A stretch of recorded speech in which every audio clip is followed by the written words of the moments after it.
Thanks for tapping in with 95 South TV, hosted by Ikon and KJ, bringing you the best news and media through the efforts of the community.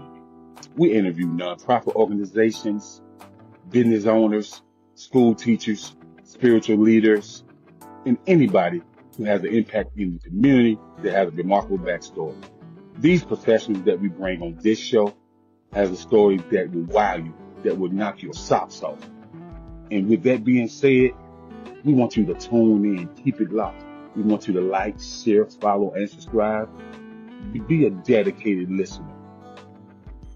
Come in, and if you require to do an interview, you can definitely reach out to us at 95southpodcast@gmail.com.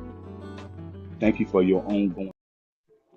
What's going on? What's going on? It's your boy Ikon, and we on 95 South TV. Once again, first and foremost, I want to thank God for this opportunity because without Him, it would be no us to be able to have this great platform, to be able to do these great interviews. And secondly, I want to introduce my right hand man, your baby mama favorite host. You know what I'm saying, Mr. Cowboy himself, Jacob the Great. What's going on, fam? Hey man, another day, another chance to get it right. Glad to be in the land of the living, man. Let's go.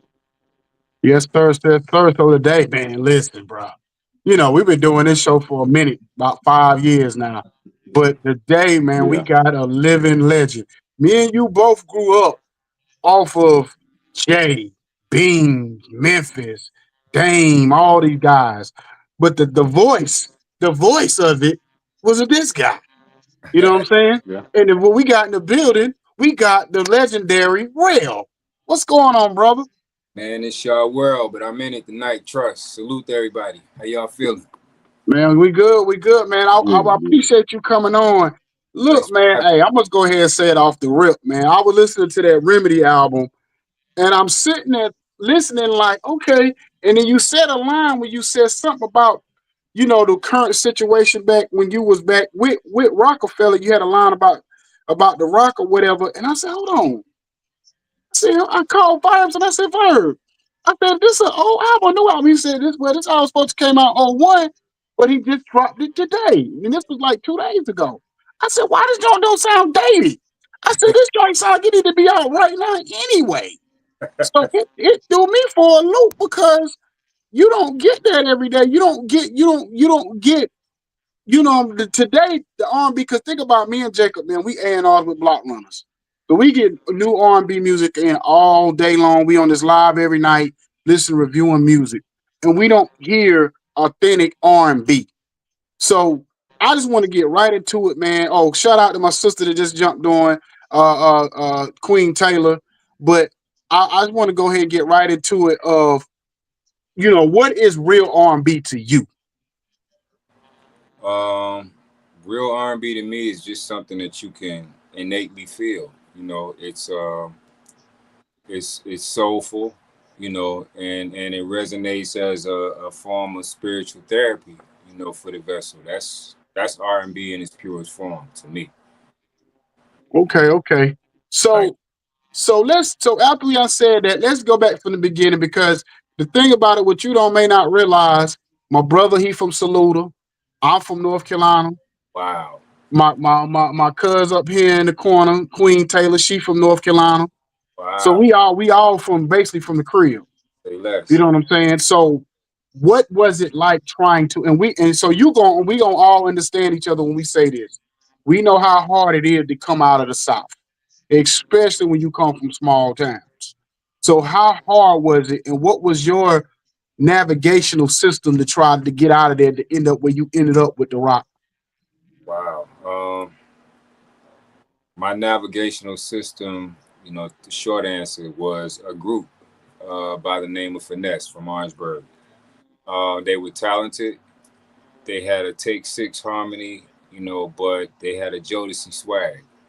And, that was something at that time you didn't find. It was either one or the other in a group. And they seemed to have both. Um, and it was that group I took to while I was in school at South Carolina State, studying pre-med. They heard me at a freshman talent show, and we bonded from that moment. I was sitting in the rehearsals, and while I was, doing my studying, and it went from studying to be a doctor to, being bit by that bug and wanting to pursue music full throttle. Music had always been in my family, so that was the first, piece of motivation that I had. Everybody in my family sang. We had the church for a platform. But when Finesse came along, that was my first time really being able to focus on the secular aspect of music. Up until that point, y'all from the South, so y'all already know there's not a lot of platforms for, talent and talent showcase. The church is your platform. If you That's had a right. stage, you could sing, if you could play an instrument, usually you were in the church, honing that skill and showcasing or making your little change, whatever it was that you was doing. The church was basically ground zero, for that. So I'm gonna say without that group, it would have been much harder because they were my first opportunity, to like I said, really just zone out and focus on secular music primarily. And with that and their know-how, they had seen New York already. They had seen certain aspects of the industry already. And it just so happened that a few of them were home.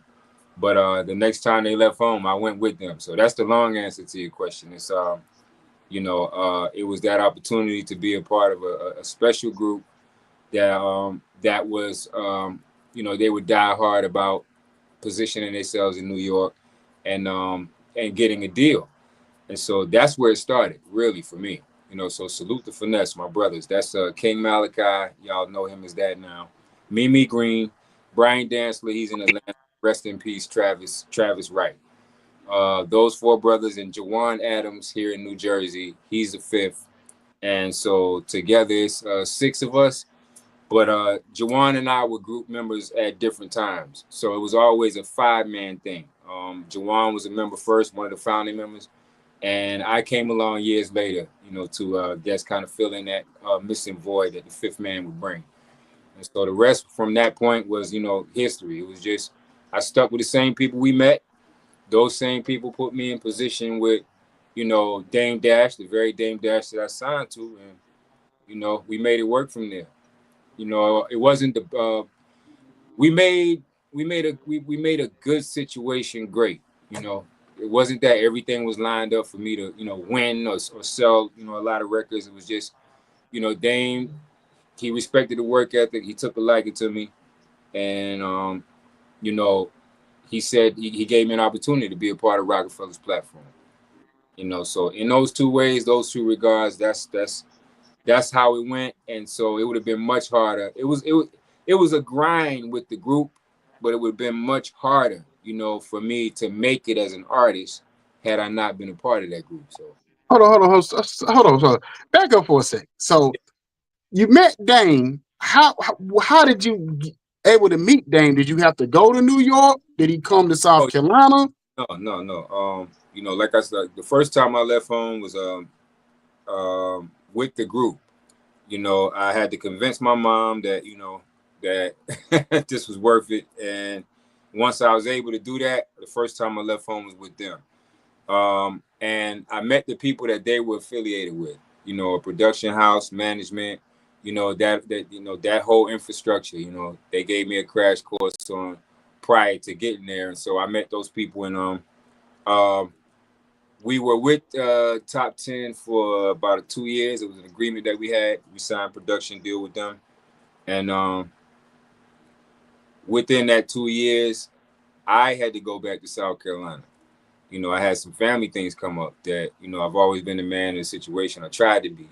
So, I had to go back home and kind of make sure that things was a little better situated, for my for my family, for my close family, mom, brothers and sisters, and just myself overall. But so when I went back the second time, it was probably after being in South Carolina for a year and a half. I went back up. But that time when I went back up, I went to the same people to pursue it again as a solo artist, because Finesse was no longer signed, or in agreement with them, and they had moved on to other ventures. And I felt right at home with Top 10 and with that situation. So as opposed to finding the bros or pursuing what they had going on, I stayed in house and I began to hone skills as a writer, as a producer. I started to break the ice on that and just work my way around the studio, learn studio dynamics and how to be a studio vocalist, and because it's much different from singing church. Dynamics, they don't play as much of a part when you're in an open room with a microphone in your hand, but in a vocal booth, you know, um, that's when you realize how great guys like Luther Vandross and Freddie Jackson and Peebo Bryson, and that's how and Stokely from Menken. You remember, you realize dynamically speaking how talented these guys are vocally. And so yeah, all those crash courses got me prepared for Dame. And Cool, cool. Go ahead, Jacob. that was how I Yeah. met him. So, Peace King. I just want to say salute to you. I'm from Saluda, South Carolina. You from Bowman, South Carolina. I definitely Luda. know about the Bowman. Yes, sir. I know about the Bowman area, and I definitely know about the dynamic of South Carolina State University and how much talent is out there. And I come to learn who Finesse was the group through a legendary DJ by the name of DJ Prince Ice. And Precise. yes, sir. And so Precise. with me learning, and then I said, man, I'm watching. I'm watching State Property, and I tell my brother, I said, man, ain't that Rell from the group Finesse? He said, Mo, that's most definitely Rell. You know what I mean? And so I said, man, he just he just took off like a 747 jet, man, and Wow. just the first of all, I just want to say, man, we the fam here in South Carolina are definitely proud of you, man. Thank Kind of remind me, you welcome. Kind of remind me of how the two greats from South Carolina took off. Fella by the name of you just named Peebo Bryson and my man Glenn Jones. You know what I wow. mean? And along with you're right, and along with Angie Stone, and you know what I mean, the great Angie Stone, R.I.P. from Big- Columbia, South Yeah. Carolina. Yeah. So man, how is it? How was it working? In a time frame in New York when you had people like Intro, when you had people like Keith Sweat, but you also had the Rock, because what the Rock was able to do was unheard of on the East Coast. So so for you to fit in that equation, Speaks is watching and King Knock the Hustle and all the time that these was favorite hood anthems and records that's in the streets that everybody was listening to. Right.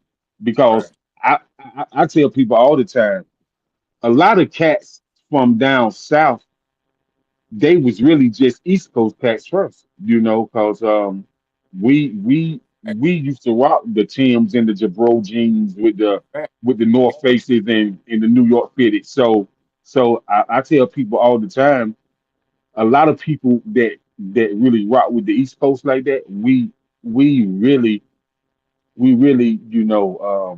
didn't catch on to the Southern rap until Outkast blow up like the World Trade. You know what I mean? So man, Right. how was it that time with that whole Streets is watching moving, can't knock the